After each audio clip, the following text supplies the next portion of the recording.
استجب دعانا ولا تخيب سيدي رجانا آمين آمين استجب دعانا ولا تخيب سيدي رجانا.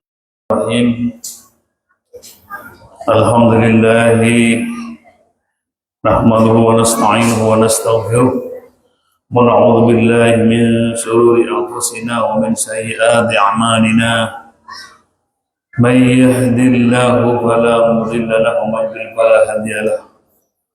Qala rabbi ishrah li sadri wa yassir li amri wahlul 'uqdatam min lisani yafqahu qawli وسدد لساني واهد قلبي بحق نبيك محمد صلى الله عليه وسلم. اللهم صل على سيدنا محمد وعلى آله وأصحابه والتابعين وتابع التابعين ومن تبعهم بإحسان إلى يوم الدين. أما بعد. Hadirin muhtamin, para alim, para ulama, para siddiq, sesepuh dan sesepuh yang saya hormati, pula jajaran pengurus masjid, takmir masjid Raden Rahman Rahmatullah Sunan Ampel, hadirin wal hadirat, mustami'in wal mustami'at. Monggo kita mulai pertemuan kita pada malam hari ini dengan pembacaan Al-Quran, dengan harapan mudah-mudahan pahalanya dihadiahkan untuk Rasulullah Muhammad sallallahu alaihi wasallam wa alihi washabihi azwaji wa dzurriyyatihi Rasulillah wa sallallahu alaihi rahmatullah sallallahu alaihi wasallam. Baina wa sayyidina wa sanadina wa amdatina wa amdatina wa sayyidina wa zawjihi wa dzurriyyatihi wa qaddamihi ridwanullah alaihi wa summa ila wa Syekh Muhammad bin Yusuf wa Abdullah bin Bismillah al-Rabbaina wa umatina wa jidadina jidadina wa amamina wa amadina. Al-Fatihah. A'udhu billahi minash shaytanir rajim. Bismillahirrahmanirrahim. Alhamdulillahi rabbil alamin. Ar-Rahmanir Rahim. Maliki yawmiddin. إياك نعبد وإياك نستعين اهدنا الصراط المستقيم صراط الذين أنعمت عليهم غير المغضوب عليهم ولا الضالين. بسم الله الرحمن الرحيم. باب تحريم الكذب. Utawi iki bab nerangaken keharamane goro, dusta. Pada malam hari ini kita akan menjelaskan tentang haramnya dusta. Qala Allah Ta'ala fi kitabil karim, Allah Subhanahu wa Ta'ala berfirman, "Wa la taqfu ma laysa laka bihi 'ilm, wa la taqfu wa la tattabi'." Ojo manut sapa sira maing barang laisa kang ora ono laka kedua sira, laka iku kedua sira bi kelawan ma ilmu utawi pangawruhan.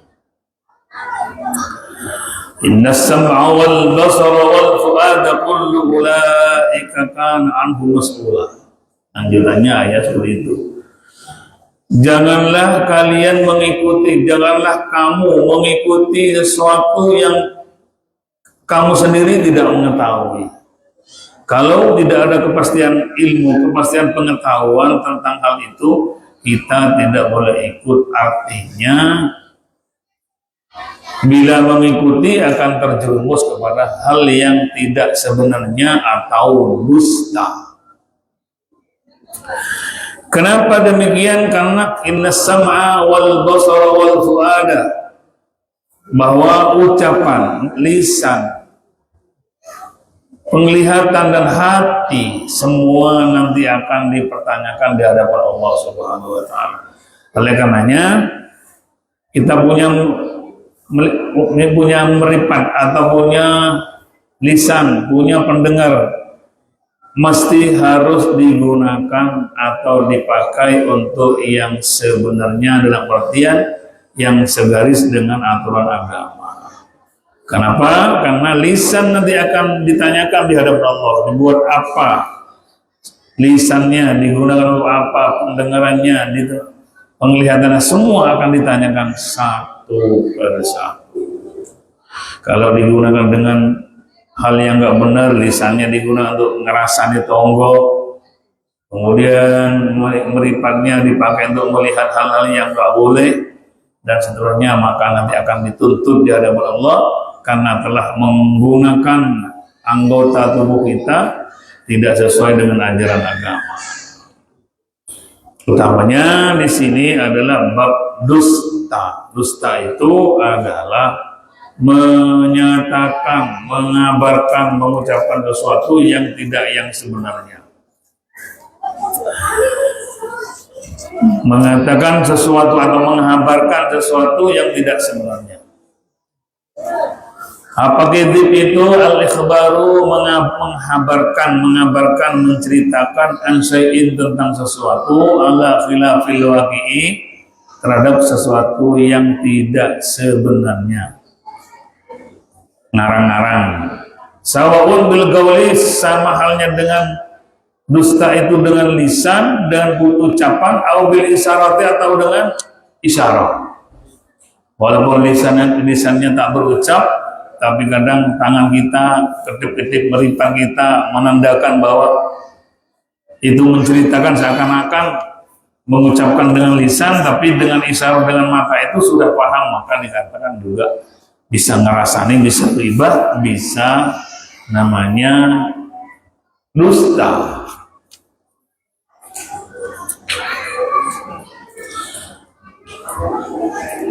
Ayat berikutnya, wa qala Allah Ta'ala ma yalfidu min qawlin illa ladaihi raqibun atid. Wa ma yalfidu lan ora nggunakaken sapa wong min qawlin, nyatane saking ucapan dawan, illa ladaihi angin iku tetep ing dalem sandingi wong qail. Raqibun atidun, ada malaikat yang menjaga, menulis, mencatat amal baik dan amal buruknya. Jadi ringkas cerita, sebetulnya CCTV atau kamera seperti di depan ini bukan hanya baru-baru sekarang ini, bahkan sejak Nabi Adam sudah ada namanya CCTV yang bisa disetel ulang nanti ketika di hari kiamat. Sekarang sedang merekam. CCTV-nya merekam, semua direkam, dicatat yang baik, tercatat yang baik, dan sebaliknya. CCTV lebih, kalau CCTV yang digital ya seperti yang kita pakai ini, bisa hilang datanya, bisa enggak. Tapi beberapa tahun, berapa ratus tahun mesti hilang. Kecuali hasil rekamannya CCTV-nya malaikat raqib dan atid, selama raqib atid bertugas tidak pernah kehilangan data. File-filenya tetap ada, nanti akan disetel ulang di hadapan Allah Subhanahu wa Ta'ala, pun juga Nabi Muhammad akan menyaksikan setelan ulang, film ulang yang pernah kita lakukan satu persatu itu nanti. Betapa bangganya Rasulullah ketika kita filmnya, anggap film ya, itu disetel dengan dalam durasi sekian, kemudian dalam rangka ada apa, dalam aturan agama sesuai dengan perintah Allah, dan kita mesti malu sekali apabila nanti yang ketika diperlihatkan amal-amal kita sedang melakukan hal yang maksiat terhadap Allah. Jadi setiap langkah sendirian, tempat sepi, tempat banyak, tempat ramai, semua tetap tidak terlepas daripada catatan, tulisan, rekaman daripada raqib dan atid. Jadi sehingga kita masing-masing punya buku catatan amal, nanti akan diberikan di hari kiamat nanti. Kalau buku catatan amalnya diberikan dengan tangan yang kanan, berarti alhamdulillah. Tapi kalau catatan amalnya diberikan dengan tangan kiri, innalillah, a'udzubillah, subhanallah. Dusta, apa dusta itu? Apa resikonya dusta? Dusta ini Bapak Ibu bisa dilakukan siapapun. Di transaksi ketika jual beli bisa dusta. Di rumah tangga bisa dusta. Dimanapun bisa jadi terjadi dusta itu. Yang jelas dusta itu adalah menghabarkan, menceritakan sesuatu yang tidak yang sebenarnya. Contoh yang transaksi jual beli bisa mengakibatkan sah dan tidaknya jual beli. Contoh, seseorang yang menawarkan sepeda motor, contohnya harganya 8 juta, ditawar oleh temannya 7,5 juta. Bilangnya dia subuh tadi sudah ada yang nawar, berapa? 8 juta kurang 100 kan. Padahal tidak ada yang menawar. Tidak ada orang yang menawar, dibilang menawar sekian rupiah. Tujuannya dusta itu biar cepat laku dagangannya. Akhirnya karena ditawar 7,5 enggak diberikan seterusnya, maka dia berdusta. Jadi ini tadi sudah ditawar sekian, lebih tinggi dari tawaran. Akhirnya karena dia mungkin naksir kepada barang yang akan dijual itu, sudah seret, maka dibelilah sepeda motor itu dengan harga agak tinggi disebabkan dusta. Nah itu dusta semacam itu bisa mempengaruhi terhadap akad jual beli yang sengaja dibikin dusta biar cepat laku, maka bisa menyebabkan terhadap hasil jual belinya itu bisa haram. Sahnya sah, tapi hasilnya haram. Hasil jual belinya bisa haram. Ini buat apa? Gara-gara janji, gara-gara ucapan yang dusta itu, ya jual belinya sah. Kenapa? Karena akad jual belinya sudah lengkap. Ada pembeli, ada penjual, ada sirot, ada akad, ada saman, dan diucapkan. Ada ucapan atau ijab kabul, sah. Tapi karena ngibuli, karena ngakal-ngakali, karena dusta, hasil uangnya itu total haram. Itu disebabkan dusta. Akibat atau akibat daripada dusta itu ada dua hal. Yang pertama, dusta yang berakibat di dunia, artinya siksaannya, balasannya diberikan di dunia, dan ada akibat kedustaan itu diberikan siksaannya nanti di hari kiamat. Awakibul kidri fid dunya, akibat daripada kidib dusta yang akan diberikan di hari di masa hidupnya. Satu, in idamul thiqati, tidak dipercaya.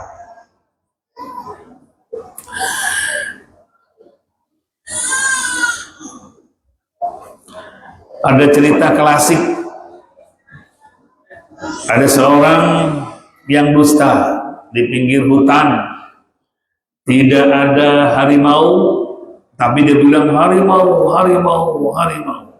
Orang kampung banyak yang datang, dikira ada harimau sungguhan. Serigala, serigala, datang lagi orang. Ternyata kedua kalinya dusta, ketawa dia. Yang ketiga, ternyata yang datang harimau sungguhan, serigala sungguhan. Serigala, harimau, harimau. Karena yang pertama dan yang kedua dusta, yang ketiga yang datang harimau sungguhan. Dia minta tolong pada orang sekitar, harimau, harimau, serigala. Padahal serigala sungguhan tidak ada yang menolong. Maka akibat daripada kedustaannya tidak dipercaya. Karena tidak dipercaya, permintaan pertolongannya dikira dusta seperti kemarin-kemarinnya, akhirnya ya menjadi santapan daripada harimau, dimakan oleh harimau gara-gara dusta. Atau guyonan di desa, kebakaran, datang, ternyata nggak ada kebakaran. Satu kali, dua kali mungkin percaya, setelah ketiga kali ternyata kebakaran sungguhan. Jadi yang pertama, siksaan atau hal yang negatif yang didapat bagi orang yang dusta di dunia, satu diantaranya in'ida muttaqoti, tidak dipercaya, bagaimanapun sudah dipercaya, apalagi dalam perdagangan, apalagi hal masalah hutang. Wah, hutang ini langganan, sebulan lagi tak sahuri, sebulan lagi tak kembalikan, ternyata setelah 1 bulan nggak ada, mohon maaf dan seterusnya. Akhirnya ketika butuh berikutnya, ya jelas kehabisan kepercayaan, akhirnya dia minta utang lagi, pinjam uang lagi, pasti nggak dikasih karena sudah kehilangan kepercayaan yang ada pada dirinya. Akibat yang kedua daripada dusta adalah zawalul barakati war rizki. Orang yang suka dusta akan kehilangan keberkahan hidupnya, keberkahan rizkinya, war rizki, dan hilangnya rizki. Orang yang suka bohong, suka dusta akan kehilangan keberkahan hidupnya dan akan kehilangan rizkinya. Mestinya dia dapat rezeki karena dia berdusta, suka berdusta, maka dia akan mendapatkan sanksinya secara tidak langsung bahwa kita akan kehilangan keberkahan dan kehilangan rezeki. Kalau orang jujur Bapak Ibu pasti dapat rezeki lah. Apalagi hal yang berkaitan dengan dagang, gak apa-apa walaupun hasilnya sedikit, yang penting jujur, maka akan berkah yang ada pada kita. Berkah umur, gak kelem loro-loronen. Kalau orang yang dusta, aja penyakitnya anaknya, penyakitnya yang digoda oleh suaminya dan istrinya, bisa terjadi disebabkan suka dusta, sehingga keberkahan yang ada pada keluarganya, pada dirinya dicabut oleh Allah, sehingga tidak berkahlah hidupnya. Walaupun banyak rezeki, dusta dalam perniagaannya, rezekinya keberkahan dicabut, walaupun uangnya banyak, akan terjadi penyakit yang bisa cukup menyita keuangan, kemudian bisa anaknya yang sulit ditangkap oleh polisi dan sebagainya. Itu pertanda adalah tidak barokah, bisa jadi dicabut oleh Allah keberkahannya disebabkan transaksi kehidupannya, kesehariannya penuh dengan dusta. Itu yang akan didapat di masa hidup atau di dunia orang yang dusta. Yang keempat, yang ketiga, negatif yang akan diterima oleh orang-orang yang pendusta itu in'ida mutma'ninati, tidak ada ketenangan, terusik, apalagi masalah hutang sana hutang sini, janjinya nggak bener, dusta terus, jalan gang Telu ketemu orang yang menghutangi, pindah ke sana ketemu lagi, siang malam ditelepon untuk melunasi hutangnya, gak tenang. Itu hal yang pasti Bapak. Ya'isul kadhibu fi khawfin daimin min iqtidahi amrihi, bahwa orang yang dusta itu akan selalu khawatir dalam segala urusannya. Kalau jujur, minta maaf, mungkin 1 kali masih ditoleransi. Tapi kalau jujur, akhirnya orang-orang bisa jadi iba, perhatian kepada kita. Kalau memang tidak punya, ya bilang tidak punya, mohon maaf dan janji lagi.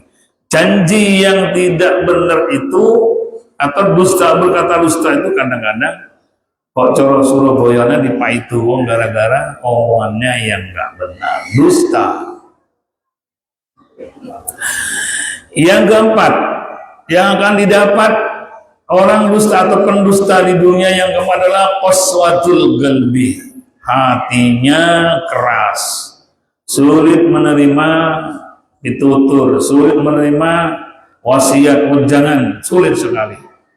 Untuk melakukan sholat 5 waktu sulit karena sudah hatinya keras.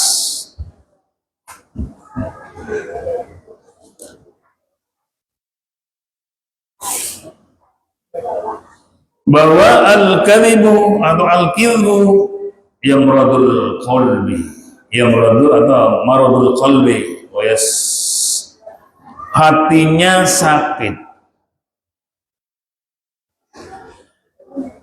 Oleh karena disebut dengan keras hatinya. Kalau orang Indonesia bilang keras kepala. Kalau orang Arab bilang qaswatul qalbi, keras hatinya, dituturi. Ada nasihat, ada ayat, ada pengajian, mumpan, minter. Gara-gara suka dusta. Itu yang akan didapat oleh orang-orang yang dusta atau pendusta masa hidupnya di antara tidak kurang daripada 4 itu. Kehabisan kepercayaan, hilangnya keberkahan dan hilangnya rezeki, hilangnya ketenangan dan keras kepala pasti akan menjadi. Sedangkan awakibul kadhibi fil akhirat, sedangkan akibat daripada dusta di akhirat nanti ada lain, beda. Yang tadi akibat yang akan dirasakan oleh pendusta di masa hidupnya, sedangkan akibat daripada pendusta yang akan terjadi di akhirat diantaranya thariqun ilan nari. Orang yang dusta itu berarti sudah berjalan menuju neraka. Kalau panjenengan berangkat dari rumah menuju Sunan Ampel untuk mengaji, untuk sholat ibadah, sholat berjamaah, kemudian ingin mengaji, maka dari rumah panjenengan berarti sudah menuju surga. Man salaka thariqan yaltamisu fihi ilma salakallahu thariqan ilal jannah. Panjenengan kalau niat ngaji, malam apapun, hari apapun, jam berapapun panjenengan niat baik-baik ke Masjid Sunan Ampel, maka panjenengan berarti sudah mulai belajar berjalan menuju surga. Tapi kalau orang dusta sudah persekot, ditanya orang Surabaya, persekot atau DP, panjenengan menuju neraka. Naudzubillah, bahaya Bapak Ibu. Apalagi dalam dunia tasawuf, orang yang menekuni atau sudah berbaiat pada sebuah thariqah apa saja, thariqah yang muktabarah, thariqah yang diasisi oleh sahibut thariqah, ketua thariqah yang disilakan dengan jadman, sudah thariqah apa saja yang sudah dibaiat, yang sudah dianggap sebagai thariqah muktabarah, kemudian orang-orang di dalamnya berarti orang yang sudah belajar membersihkan diri. Bisa Qadiriyah Naqsabandiyah, bisa Sadiliyah, bisa Tijaniyah, bisa yang lain. Banyak, lebih daripada 40 thariqat yang muktabarah. Artinya kalau sudah membaikkan diri atau sudah masuk pada sebuah thariqah, maka di antara hal yang sangat tidak diperbolehkan adalah dusta. Karena sangat merusak sekali Bapak Ibu. Dusta. Jadi yang pertama, anggap siksaan orang atau negatifnya seorang yang suka dusta atau pendusta akan diberikan di akhirat nanti adalah thariqun ilal jannah, bahwa dusta itu berarti sudah berjalan menuju neraka. Mana hadisnya? Ada hadisnya. An-Nabi bin Mas'udin, dari Abdullah bin Mas'ud radhiyallahu anhu, hadis yang pertama. Orang ngendika sapa Abdullah bin Mas'ud radhiyallahu anhu, qala Rasulullah sallallahu alaihi wasallam, bagaimana kata beliau, innas sidqa, bahwa sesungguhnya kebenaran, kejujuran, yahdi ilal birri, akan menunjukkan dan mengarahkan pada kebenaran dan kebaikan. Lek jujur berarti menuju surga. Wa innal birra, dan bahwa kebaikan, yahdi akan mengarahkan dan akan menunjukkan kita ilal jannati, kepada surga. Jujur, kebaikan, dan kebaikan itu menuju surga. Wa innal kadhiba yahdi ilal fujur, bahwa orang yang dusta atau kedustaan akan menunjukkan kepada kita, menuju ilal fujuri, pada fujur itu berbuat dosa, acut. Kemudian wa innal fujura yahdi ilan nar. Kata-kata fujur itu berarti telah mengarahkan kita ke dalam neraka. Artinya jujur berarti kita sudah diarahkan ke surga. Dusta berarti sudah diarahkan atau mengarahkan diri kepada neraka. Makanya di sini dikatakan yang negatif yang pertama, orang yang Dusta yang di akhirat adalah thariqun ilal jannati. Al-kadhibu yahdi ilal fujuri wal fujur yahdi ilal nar. Yang berakhir kepada neraka. Yang kedua akan diberikan pada pendusta nanti di hari kiamat atau di alam kubur. Saat di antaranya adalah adzabul qabri. Warada fi ru'yan nabawiyyah annal kadhiba yu'adzabu fi qabrihi bi syakki sadqihi atau famihi ila qafahu iqaban likidbihi. Orang yang mendusta, suka dusta masa hidupnya, nanti di alam kubur akan disiksa, akan dibelah mulutnya ila qafahu hingga kepada pelipisnya, dibelah iqaban likidbihi sebagai siksa terhadap pedustaannya. Nanti di alam kubur bahwa orang yang suka dusta mulutnya akan disikar, dibelah sampai ke pelipisnya di alam kubur. Yang ketiga, al-la'natu satu laknat dari Allah Subhanahu wa taala. Wa sukhtullah, dan murkanya Allah akan didapat. Al-kadzibu sababun li sukhtillahi azza wa jalla, bahwa dusta akan menyebabkan kemurkaan Allah kepadanya. Kalau orang beribadah, sholat, puasa, tapi kita selalu dimurkai oleh Allah. Kenapa? Karena selalu berbuat dusta. Apalagi orang-orang thariqat selalu dusta. Apa gunanya? Allah telah memurkai sebab satu sisi sifat yang di lain ibadahnya, artinya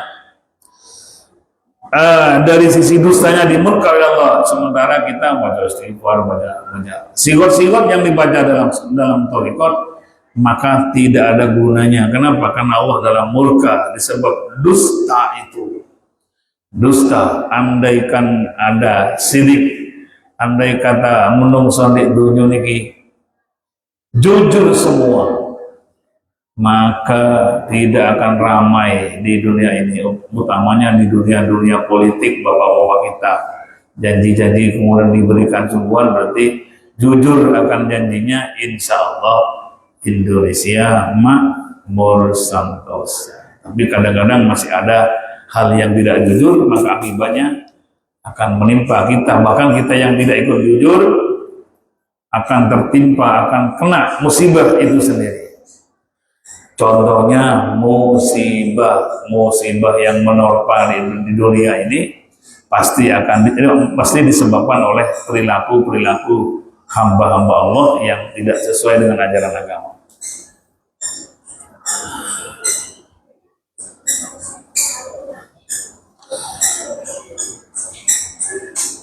Oleh karenanya, Bapak Ibu, usahakan jangan pernah dusta. Jangan pernah dusta. Kalau orang-orang lawas itu, orang-orang sepuh zaman dahulu itu, jarang orang berdusta itu. Kalau sudah bermacam-macam hal, diantaranya disebabkan oleh digitalisasi dengan media-media yang beredar yang kita gunakan itu kadang-kadang membuat hal-hal yang tidak sebenarnya. Contoh aja, jujur-jujuran Bapak Ibu. Sekarang ada marak AI itu bisa membuat film yang tidak sungguhan, seperti nendang sungguhan, padahal itu hasilnya dusta itu. Kemudian diupload ke media-media, ke Facebook lah, kemudian ke Instagram, padahal editan bukan yang sebenarnya. Apakah itu termasuk dusta? Wallahu a'lam. Tujuan seperti sungguhan itu, padahal tidak sungguhan.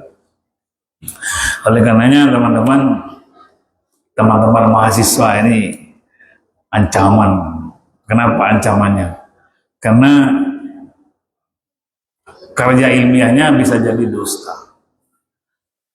Nah, untung-untung di sebuah organisasi perguruan tinggi itu menggunakan ada software namanya Turnitin. Kalau kena Turnitin itu scan, maka yang muncul adalah semua opini yang ada di dalamnya muncul semua. Ini ngambil dot www ini semua keluar, alamat apa namanya link-linknya keluar semua. Maka plagiasinya maksimal 21%. Tapi kalau nanti lebih dari itu maka harus diatur di ATM katanya, diatur, dimodifikasi dan seterusnya.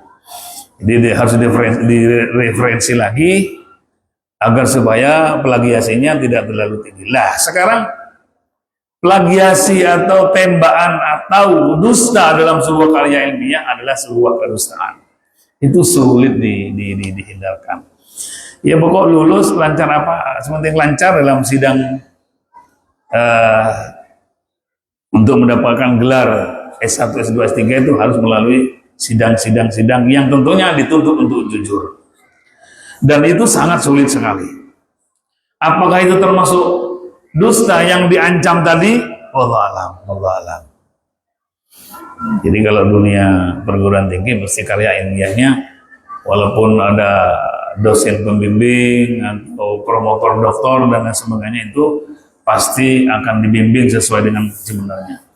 Itulah yang terjadi sekarang dengan adanya AI itu apa menjadikan umat atau generasi menjadi lebih cerdas apa menjadi sebaliknya. Kalau saya menjadi sebaliknya. Kalau dulu untuk mendapat gelar S1 itu sulitnya setengah mati. Karena tidak ada www.dot itu tidak ada. Sekarang hampir semua adalah menggunakan link-link yang disebarkan. Bahkan sudah ada link-link yang tersembunyi yang sengaja bisa diungkap oleh para dosen, itu pun apakah termasuk mengarah dusta itu apa tidak, Allah. Usahakan anak-anak kita yang ternyata akan menghadapi karya ilmiah terakhir untuk mendapat gelar itu, maka sedapat mungkin jujur, dan kejujuran itu mesti diukur dengan imbangan dengan adanya digitalisasi ini, sebab ketidakjujuran kita akan terbaca dengan software yang telah dipakai oleh sekian banyak kampus atau perguruan tinggi. Hadis yang kedua, an Abdullah bin Umar bin As radhiyallahu anhu. Diriwayatkan saking Abdullah bin Umar bin As radhiyallahu anhu, mungkin ridho sapa Allah saking Abdullah bin Amr dan As radhiyallahu anhu. Qala anan Nabi sallallahu alaihi wasallam, sedulur Nabi Muhammad sallallahu alaihi wasallam iku qala ngandika sapa Nabi Muhammad sallallahu alaihi wasallam. Arba'un man kunna fihi kana munafiqan khalisan. Arba'un papat man utawi sapane wong kuna kang iku utawi papat kunna kang utawi papat iku fihi tetep ing dalem man kana moko ono sapa man iku munafikon wong kang munafik kholison murni. Bapak-bapak dan ibu sekalian, apa munafik itu? Ada musyrik, ada munafik, ada kafir, ada muslim. Ada muslim, ada kafir, ada munafik, ada musyrik. Kalau musyrik jelaslah orang yang mensekutukan Allah. Kemudian kalau munafik ini apakah kafir? Orang kafir ya jelas kafir. Gampangnya orang yang tidak percaya kepada Allah atau menuhankan selain Allah sudah musyrik atau orang kafir. Tapi kalau orang munafik ini Bapak ya, apa ya? Orang munafik itu nanti siksanya innal munafiqina fid darkil asfali minan nar, dia akan disiksa di neraka paling bawah.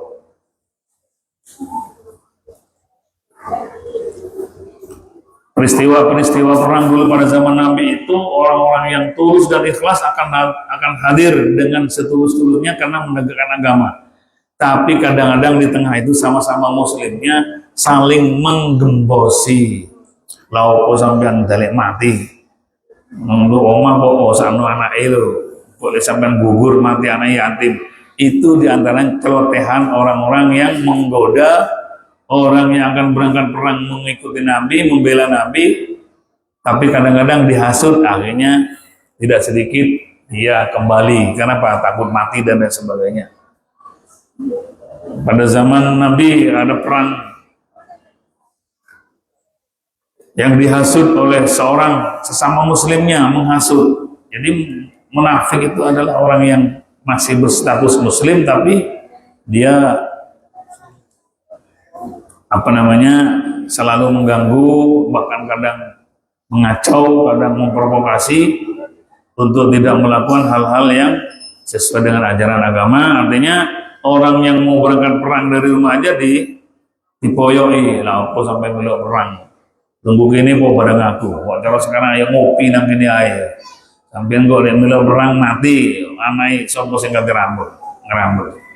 Seperti itu. Orang munafik ini bisa berubah-ubah wajah. Di hadapan Nabi dia bilang, "Saya iman jenengan ya Rasul. Saya akan mengikuti jenengan." Tapi di tempat lain, di teman-teman yang sama, "Loh awakmu percaya Nabi dah?" Enggak, saking aku itu membujuki Nabi, katanya gitu. Nabi kok dibujuki ya? Itu namanya munafik.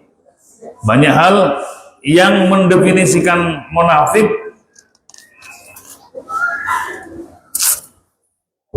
Orang yang berjanji itu bisa dikatakan munafik. Karena berjanji tapi tidak memenuhi janjinya. Wa man kanat fihi khoslatun min hunah kanat fihi khoslatun min nifaq. Ada 4 hal, di mana 4 itu apabila ada pada diri seseorang, maka dia dikatakan munafik nyata, munafik murni. Arba'un man kunna bihi kana munafiqan khalisan. Ada 4 hal yang mana 4 hal itu apabila ada pada diri seseorang menjadi sifat seseorang, maka dia dikatakan sebagai munafik yang nyata. Terus waman kanat fihi khoslatun min huna kanat fihi khoslatun min nifaq. Kalau memang yang 4 itu ada pada satu sifat dari seorang, maka dia masuk bagian daripada nifaq. Hatta yad'aha, hingga dia meninggalkan 4 hal itu. Apa saja? Kalau ada sifat yang kami sebut ini nanti ada pada diri seseorang, maka dia namanya munafik. 1, idza tumina khana, bila dipercaya dia berkhianat. Bila diberi kepercayaan dia khianat. Bisa jadi ditunjuk sebagai panitia, diberikan tanggung jawab, diberikan finansial, secara finansial sudah diberikan, ternyata dia khianat. Bisa curang dalam tugas, bisa curang di dalam finansial, maka sudah dikatakan 1 di antara yang 4 bahwa orang yang diberikan amanah kemudian dia khianat, namanya orang munafik, walaupun orang Islam. Wa idza haddasa kadzaba, dan apabila dia ngomong kadzaba, maka dia dusta. Malah kadang jadi omongan, jangan ikut itu, orangnya pendusta dia. Walaupun kadang-kadang yang dikabarkan bukan hal yang tidak bersifat dusta, tapi karena sering dusta, maka dia akan kehilangan kepercayaan seperti yang disampaikan tadi itu. Idza hadasa kadzaba, dan bila dia ngomong pasti kok cara kasar ngopus dia. Enggak dibilang iya. Tujuannya kadang-kadang untuk mengangkat dirinya biar dikatakan orang yang hebat. Dan banyak hal pembicaraan seseorang bisa menjadi dusta apabila ada tujuan-tujuan yang tertentu sehingga dia berani dusta. Jadi kalau memang sudah ada pada diri kita siapapun orangnya berkata dusta, maka adalah kita sudah mendapat bagian daripada sebutan nama munafik. Wa idza ahada ghadara, kalau dia berjanji pasti dia tidak sesuai dengan janjinya.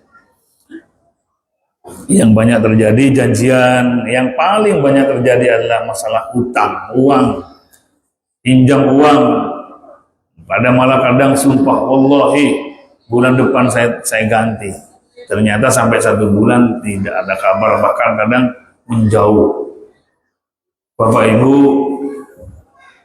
yang dimuliakan oleh Allah, dunia hutang itu ada istilah katanya, nggak ada hutang hidup nggak semangat katanya. Tapi terlalu banyak hutang ya lebih dari kebalikannya, ojo ake-ake hutang. Sebab ini kalau pinjam gampang, tapi kalau ketika memberikan, menyauri, walaupun sedang ada kadang-kadang eman. Punya hutang 2 juta, ketika sudah dapat rezeki 2 juta, kadang-kadang kita eman untuk nyauri, itu eman biasanya. Maka Nabi menyatakan, layyul wajib, orang yang menunda-nunda hutangnya padahal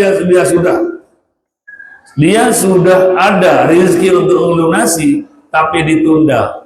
Kapan hari aja nanti kalau ada rezeki lagi akan dicari, maka yahillu irduhu katanya, boleh diganggu kehormatannya, dicela boleh katanya begitu. Artinya kalau sudah janji, kemudian dia sudah punya rezeki, tapi dia menunda, tidak melunasi hutangnya, maka dia akan halal kehormatannya, kewirangannya halal. Artinya diseneni, dimarahi boleh. Kalau memang sudah punya rezeki, tapi tidak segera dilunasi. Yang paling ngeri Bapak Ibu,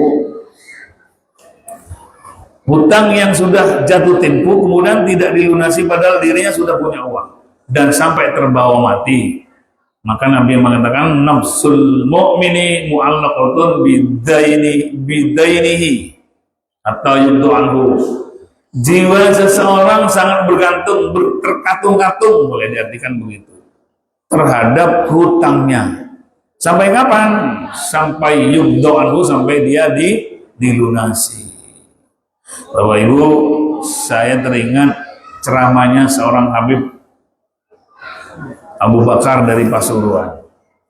Cerita begini, ada tetangga pinjam jarum ya, ngerti jarum ya?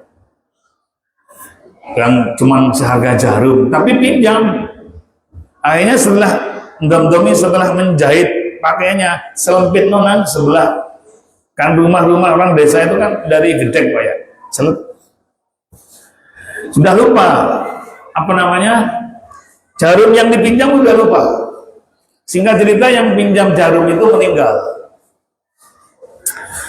Ketika meninggal, datang dalam mimpinya bahwa dia tidak segera diadili oleh malaikat, kok neraka, kok disiksa atau mendapat nikmat kubur, atau belum ada belum ada keputusan. Disebabkan katanya dia pernah pinjam jarum tidak dikembalikan.